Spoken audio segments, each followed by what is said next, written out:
panas dalam program Rakyat Bersuara menghadirkan momen tak terduga ketika Presiden Petisi Ahli, Pitra, justru terjebak oleh pertanyaannya sendiri saat beradu argumen dengan pakar digital forensik, Rismond Sianipar. Perdebatan bermula ketika Pitra menginterogasi Rismond soal sikapnya terkait dokumen ijazah Jokowi yang belakangan ramai dibahas publik. Dengan nada tinggi, Pitra menantang, kalau Anda yakin ada masalah, kenapa tidak membawa ijazah itu langsung ke UGM? Tenang justru membalikkan pertanyaan itu dengan satu kalimat yang membuat studio hening. Jadi Anda yakin dokumen itu benar-benar buatan UGM? Pertanyaan balik tersebut membuat Pitra terlihat kebingungan. Alih-alih memberikan jawaban yang tegas, ia mengulang-ulang pertanyaan sebelumnya dan berputar-putar. Situasi memanas ketika satu penonton di studio tiba-tiba bersorak lantang, mengomentari gaya debat Pitra yang dianggap tidak akademis dan hanya mencari sensasi. Sorakan itu memicu reaksi keras. Pitra merasa tersinggung. Sontak ia berdiri dan menunjuk ke arah tribun penonton. Ia mengatakan, kalau berani naik ke sini, jangan cuma teriak dari bawah. Aksi tersebut membuat moderator segera menengahi. Sementara penonton lainnya riuh menanggapi momen itu. Debat sempat dihentikan beberapa menit karena suasana di studio menjadi panas. Meski akhirnya acara kembali dilanjutkan, kejadian tersebut menjadi sorotan utama pemirsa, terutama karena Pitra dinilai tersudut oleh pertanyaan sederhana yang justru ia lontar.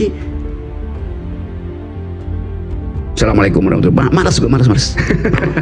Tapi nerangin sesuatu yang dangkal itu kan mesti angkat, kayak lu bisa mikir nggak itu? Lu tulis deh.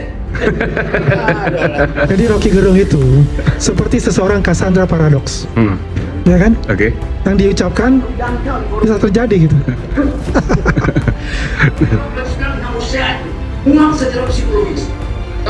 Waalaikumsalam warahmatullahi wabarakatuh. Rocky Gerung menunjukkan kejengkelannya saat berhadapan dengan para juru bicara Jokowi yang sibuk membantah eksperimen logikanya atau thought eksperimen tentang kemungkinan Gibran di 2029 justru mengangkat Jokowi sebagai calon wakil presiden. Skenario itu bukan soal kepastian, melainkan cara berpikir kritis tentang arah politik dinasti yang mungkin saja terjadi. Namun, para jubir Jokowi justru menanggapi secara dangkal dengan jawaban klise, tidak mungkin itu terjadi. Sikap tersebut membuat Rocky kecewa karena diskusi yang seharusnya menjadi ruang adu argumen rasional berubah menjadi sekedar ajang penolakan tanpa analisis. Meskipun secara undang-undang mungkin, tapi itu tidak akan terjadi. Silakan. Dan itu memunculkan, seolah-olah Bung Rocky munculkan Jokowi fobia. Ya saya benarkan aja lah, karena anak kecil harus membela anak kecil itu. Dan terlalu kecil keterangan itu tuh, bukan kecil, dangkal gitu. Yuk bayangin ya, rakyat Itali hari ini mendemo pemerintahnya, presidennya. Tapi presidennya kan bukan koruptor gitu, juga bukan pelanggar hak asasi manusia tuh. Tetapi sifat keraguan-raguan dari Perdana Menteri Itali terhadap kasus Palestina itu yang bikin rakyat marah. Palestina sekarang buka kedutaannya di London. Dunia ada di dalam ide yang lagi rekonfigurasi, realignment tuh. Dan Anda ngomong tentang hal yang itu tuh, relawan ini apa poinnya itu?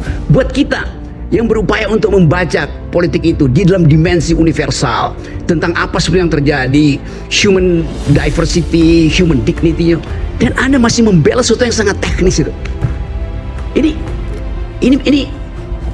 kenapa saya bosan begini-beginian? Karena nggak ada subjek yang bisa diuji dalilnya untuk membaca Indonesia bagian dari sejarah dunia. Nggak ada sejarah Indonesia. Yang ada Indonesia bagian sejarah dunia. Indonesia menyumbang di situ, dia bagian dari yang dia sumbangkan tuh. Jadi kita kehilangan ide untuk bicara politik gitu. Melihat debat yang tak kunjung beranjak dari penolakan emosional, Rocky akhirnya memilih meninggalkan ruangan diskusi. Ia menilai percuma membahas politik jika logika hanya dibahas dengan pengingkaran, bukan dengan argumen yang serius.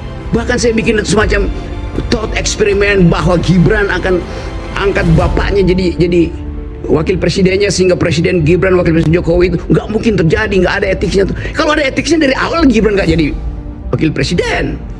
Nggak ada di dalam sejarah.